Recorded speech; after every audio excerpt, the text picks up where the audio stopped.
ഈ നമുക്കില്ലാത്ത ഒരു കാര്യം പറഞ്ഞിട്ടങ്ങ് വിട്ടേക്കാം.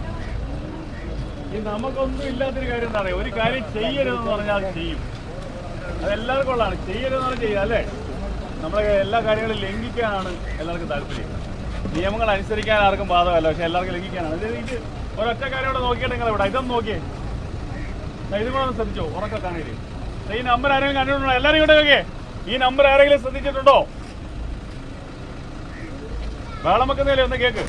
1930 കേട്ടിട്ടുണ്ടോ? ആരെങ്കിലും കേട്ടിട്ടുണ്ടോ? നമ്മുടെ ചെറുപ്പക്കാരെല്ലാം കേൾക്കണം കേട്ടോ, ചെറുപ്പക്കാരെല്ലാം കേൾക്കണം. 1930 ഇതെന്താ പറയുക, സൈബർ ക്രൈം ടോൾ ഫ്രീ നമ്പറാണ്. നിരവധി സൈബർ ക്രൈമുകൾ നമ്മുടെ സമൂഹത്തിൽ നടക്കുന്നു. ഇത്ര ആൾക്കാരുള്ളതുകൊണ്ടോട് പറഞ്ഞതേ ഉള്ളൂ. ഞങ്ങൾ ഇതും കൊണ്ട് എല്ലായിടയ്ക്കും നടക്കുക. ഇന്നലെയും പത്രത്തിൽ 20 ലക്ഷം രൂപ ഒരു പയ്യനെ നഷ്ടപ്പെട്ടു. 20 ലക്ഷം രൂപ, 10.85 കോടി രൂപയാണ് നമ്മുടെ കണ്ണൂരിൽ നിന്ന് മാത്രമായിട്ട് നഷ്ടപ്പെട്ടേക്കുന്നത്. ഈ സൈബർ ക്രൈം ഉണ്ടായിക്കഴിഞ്ഞാൽ ആൾക്കാരെ വിളിക്കേണ്ട നമ്പറാണിത് 1930 ടോൾ ഫ്രീ നമ്പർ. ഇതെന്തിനാ ഇങ്ങനെ എഴുതിക്കൊണ്ട് നടക്കുന്ന അറിയാമോ? ഞങ്ങൾക്ക് തലയിൽ കൂടെ വണ്ടി വിടുന്നുണ്ടല്ലോ. കാരണം എന്താ, ഇത് നിങ്ങൾ കാണുമ്പോൾ നിങ്ങൾക്ക് പെട്ടെന്ന് ഇത് നിൽക്കും. ഒരാൾ പറഞ്ഞിട്ട് പോയി കഴിഞ്ഞാൽ ശ്രദ്ധിക്കത്തില്ല, പക്ഷേ ഇത് കാണുമ്പോൾ നിങ്ങൾ മനസ്സിലിരിക്കും. 1930 1930 ഈ ടോൾ ഫ്രീ നമ്പറാണ്. ഈ സൈബർ ക്രൈം എന്താണെന്ന് നിങ്ങൾക്ക് അറിയാമോ? ഇതാണ് സൈബർ ക്രൈം.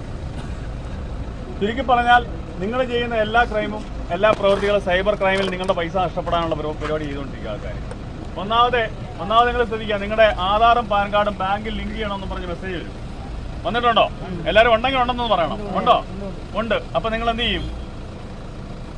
ലിങ്ക് ചെയ്യാൻ വേണ്ടി വിളിക്കുന്നവർക്ക് ഇട്ട് കൊടുക്കും. വിളിക്കുന്നവർക്ക് ഇട്ട് കൊടുക്കണം. നിങ്ങൾ നേരിട്ട് എന്ത് ചെയ്യണം? ബാങ്കിൽ പോകണം. ബാങ്കിൽ പോകണ്ടേ? അതിന് പകരം നിങ്ങൾ എന്ത് ചെയ്യും? ആരെങ്കിലും വിളിച്ചാൽ അവർക്ക് ഇട്ട് കൊടുക്കും. എന്നിട്ട് പറയും നിങ്ങളുടെ മൊബൈലിലേക്ക് ഇപ്പോൾ OTP വന്നിട്ടുണ്ട്, പറഞ്ഞു കൊടുക്കാൻ പറയും. അപ്പോൾ പറഞ്ഞു കൊടുത്താൽ എന്താ പറ്റുന്നേ?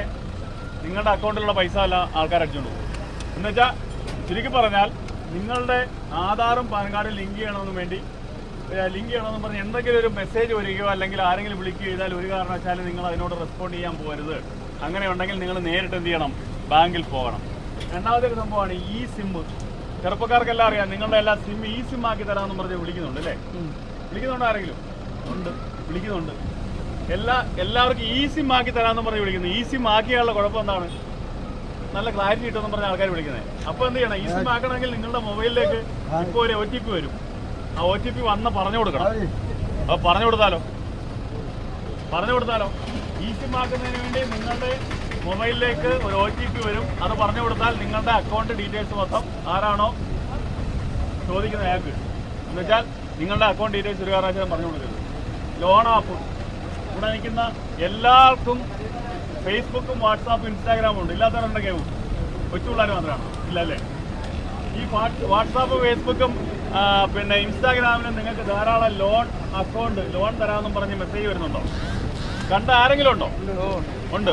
ഉണ്ടല്ലോ. ആരെങ്കിലും അതിനകത്ത് ക്ലിക്ക് ചെയ്തിട്ടുണ്ടോ? ലിങ്കിൽ ക്ലിക്ക് ചെയ്താൽ വരുന്നത് എന്താണ്? അതിനകത്തൊരു KYC ബില്ല് ചെയ്യാൻ പറയും. നിങ്ങളുടെ ആധാർ കാർഡ്, പാൻ കാർഡ്, നിങ്ങളുടെ ഫോട്ടോ, നിങ്ങളുടെ അക്കൗണ്ട് നമ്പർ ഇട്ട് കൊടുക്കാൻ പറയും. അതെല്ലാം നിങ്ങൾ ഫില്ല് ചെയ്യും. അടുത്തൊരു സുഹൃത്തിൻ്റെ ഫോൺ നമ്പർ കൊടുക്കാൻ പറയും. നിങ്ങൾക്ക് 16,500 രൂപ 50,000 ആവശ്യത്തിനുള്ളത് അവർ 6,000 രൂപ അവരുടെ പിന്നെ പ്രിലിമിനറി ചിലവെടുത്തതിന് ശേഷം ഇട്ട് തരും.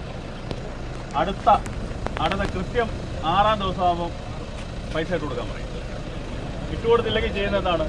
നിങ്ങളുടെ ആ തലയുണ്ടല്ലോ ഫോട്ടോയിലെ, ആ തല വേറെ നഗ്നമായ ബോഡിയായിട്ട് ഫിറ്റ് ചെയ്തിട്ട് ഫേസ്ബുക്കിലൂടെ പ്രചരിപ്പിക്കും. അങ്ങനെയാണ് തിരുവനന്തപുരത്ത് ഒരു കുടുംബത്തിലെ 5 പേര് ആത്മഹത്യ ചെയ്തു. പത്രത്തിൽ വായിച്ചായിരുന്നോ? വായിച്ചു. അപ്പം അത് ഒരു എന്താണ്? തട്ടിപ്പാണ്. അപ്പം ലോൺ ആപ്പ് ഒരു കാരണവശാലും നിങ്ങൾ ഇൻസ്റ്റാൾ ചെയ്യരുത്, അതിനകത്ത് കയറി ഞെക്കരുത്. ഇൻവെസ്റ്റ്മെൻറ്റ് ഫ്രോഡ് ചെറുപ്പക്കാർക്കെല്ലാം അറിയാം. ട്രേഡിങ് അല്ലേ? ട്രേഡിങ് നേരത്തെയൊക്കെ ആടും മാഞ്ചിയവും പിന്നെ തേക്കും ഒക്കെ ആയിരുന്നെങ്കിൽ ഇപ്പോൾ എന്താണ്? മണി ചെയിൻ തട്ടിപ്പും സ്വർണ്ണ ബോണ്ട് തട്ടിപ്പും ഹൈറിച്ച് തട്ടിപ്പും അതുപോലെ തന്നെ എന്താണ് നമ്മുടെ ഈ ട്രേഡിങ്, നമ്മുടെ ബിറ്റ്കോയിൻ തട്ടിപ്പ് പോലെ ഉള്ള തട്ടിപ്പുകളാണ്. ഇതിനകത്തൊക്കെ കയറി അതെല്ലാം ആൾക്കാരെങ്ങനെയാണ് നമ്മളെ മുതലെടുക്കുന്നത്? നമ്മളെല്ലാം ഗ്രീഡി പീപ്പിളാണ് അല്ലേ? ആർത്തിയുള്ള ആൾക്കാരാണ്. ഒന്നിട്ട് കഴിഞ്ഞാൽ 2 കിട്ടുമെന്ന് പറഞ്ഞാൽ അപ്പം ചാടി വിടും. വീഴത്തില്ലേ? എല്ലാവരും അങ്ങനെയാണ്. ഒരു കാരണവശാലും ചാടി വീഴുന്നത് ഇൻവെസ്റ്റ്മെൻറ്റ് തട്ടിപ്പെന്ന് പറഞ്ഞ് ധാരാളം ആൾക്കാർ വരുന്നുണ്ട്.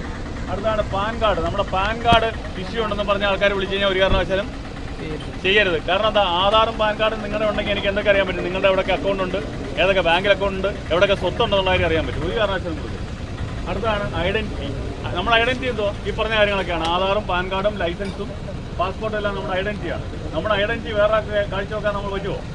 നിങ്ങളുടെ നഗ്ന ഫോട്ടോ ആരാക്കി ഇട്ട് കൊടുക്കാൻ പറഞ്ഞാൽ നിങ്ങൾ ഇട്ട് കൊടുക്കും. ഇട്ട് കൊടുക്കുന്നവരുമാരും വണ്ടിമാരാന്ന് പറയുന്നത് ശരിയല്ലേ? പെൺപിള്ളേരെല്ലാം ഇപ്പോൾ സംഭവിക്കുന്നതാണ്. ഇട്ട് കൊടുക്കാൻ പറഞ്ഞാൽ ഇട്ട് കൊടുക്കും. അത് ആൾക്കാർ യൂസ് ചെയ്യും. ഒരു കാരണവശാലും നമ്മുടെ കുഞ്ഞുങ്ങൾ മക്കളായാലും പറഞ്ഞു കൊടുക്കേണ്ട കാര്യമാണ്. പിന്നെ ഇമെയിലിലൂടെ നമ്മുടെ ഡേറ്റ കളക്ട് ചെയ്യാൻ പറയും. ഇമെയിലിലൂടെ നമുക്ക് എന്തെങ്കിലും മെസ്സേജ് വന്നാൽ നമ്മുടെ കമ്പ്യൂട്ടറിലോ ലാപ്ടോപ്പിലുള്ള എല്ലാ ഡേറ്റയും അവർക്ക് അടിച്ചു മാറ്റാൻ പറ്റും. മാൽവെയർ ഇൻറ്റൻഷനോടുകൂടിയാണ് മാൽവെയർ ഇൻസ്റ്റാൾ ചെയ്യും.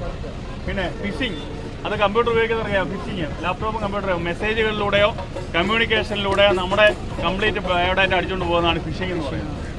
ലോട്ടറി സ്കാം, നിങ്ങൾക്ക് 5 ലക്ഷം രൂപ ലോട്ടറി അടിച്ചിട്ടുണ്ട്, അല്ലെങ്കിൽ നിങ്ങൾക്കൊരു കാർ സമ്മാനമായിട്ട് അടിച്ചിട്ടുണ്ട്, വന്നിട്ടുണ്ട്. അപ്പോൾ അവരെ ഇനിഷ്യൽ പേയ്മെന്റ് ആയിട്ട് 5000 രൂപ ഇട്ട് കൊടുക്കാൻ പറയും.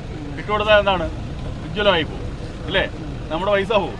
അതോടൊപ്പം തന്നെയാണ് എന്താണ്, നിങ്ങൾക്ക് ഞാൻ 5000 രൂപ ഓൺലൈൻ റമ്മി കളിക്കാൻ വേണ്ടിയിട്ടുണ്ട്, എനിക്ക് തലകൂടെ വണ്ടി വിടുന്നത്, നിങ്ങൾക്ക് റമ്മി കളിക്കാൻ പൈസ ആയിട്ട് തന്നെ അല്ലെങ്കിൽ കയറാൻ പറയും. എന്ന് വെച്ചാൽ അർത്ഥം എന്താ, അതിനകത്തൂടെ നിങ്ങളുടെ തട്ടിപ്പാടും. അടുത്താണ് എംപ്ലോയ്മെന്റ് ഓപ്പർച്യൂണിറ്റി. മംഗലാപുരത്ത് ഒരു വലിയ കമ്പനിയിലേക്ക് 1000 പേരുടെ വേക്കൻസി ഉണ്ട്. നിങ്ങൾ ഇനിഷ്യൽ ഇൻവെസ്റ്റ്മെന്റായിട്ട് 1000 രൂപ വെച്ചിട്ട് കൊടുക്കാൻ പറയും. 1000 പേര് 1000 രൂപ വെച്ചിട്ട് പോകുമ്പോൾ എത്ര ലക്ഷമായി? തട്ടിപ്പായില്ലേ? ഇതൊക്കെ ഓർത്തിരിക്കണം. UPI ഫ്രോഡ്, നമുക്കെല്ലാം GPay ഉണ്ട്, ഗൂഗിൾ പേ അല്ലെങ്കിൽ Paytm ഒക്കെ ഉണ്ട്. അതിനകത്തൊരു UPI ID നമ്പർ ഉണ്ട്, അത് പറഞ്ഞു കൊടുത്താലോ പൈസ മൊത്തം